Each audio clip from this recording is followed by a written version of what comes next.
Now energy, magetsi,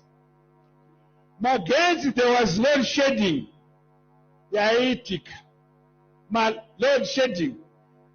Ndogara ndichitaura kuti tainzwa makompleni achiuya, ndichinzwa navachiwenga vachitaura kana nhema dzavo handizivi, kwanzi mudhara kana magetsi aenda vanhu vari kuti nyama dziri kuora mumafriji. Ndikati iwe une shuwa here? Kanzi enda zvavari kuita, kati rekatigadzire magetsi. Ndokuenda kuchina muna April 2018 ndokupiwa mari nokuona 1.5 billion neshamwari yangu shipping. So ndarapfuura iri takanovhura magetsi unit 7 unit 8 anotipa 635 megawatts. Asi kusora zuro Chamisa aitaura kuti kana ndapinda mupower ndoda kuvaka 7 and 8 hatombozivi kuti takapedza. Saka ndiri mukuti haiwa muning'ina indaono collector school fees kwawakafunda.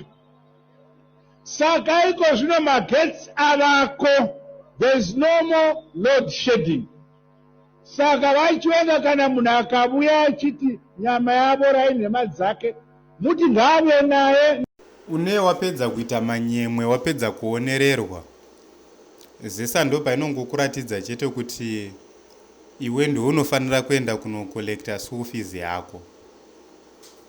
Criticism inovakanyika haidi dzungu.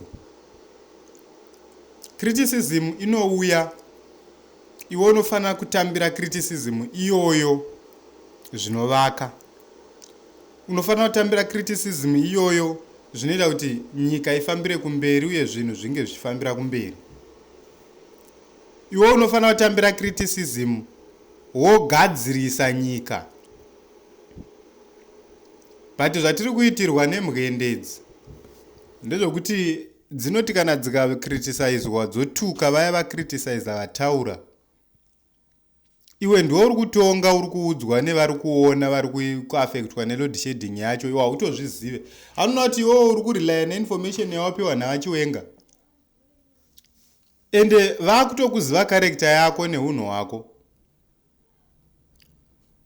Saka iwewe zvazvinozoita manje ndezvokuti watotaura wega pachena uchiti zvimwe zvichida vanonyepa. Hautobelieve even vanhu vari around you kana vachikuudzwa kuti nyama dziri kuora mudzimba umu. Saka patinozotaura paya kuti hauna chako panyika, ndizvezvizvo unozopedzisira manje iyo zesa pachayo yayo uchida kupota ichikuudza kuti hamudara ndo mararamiro atiri kuita.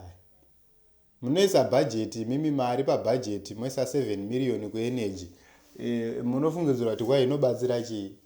7 million inobatsira chii? Saka ndizvozvo zvinoitika kana vakuru muri vanhu vasingadi kuudzwa chokwadi, muri vanhu vekuti mukaudzwa chokwadi munotukirira nekunyomba vakuudzai chokwadi. Ndikoko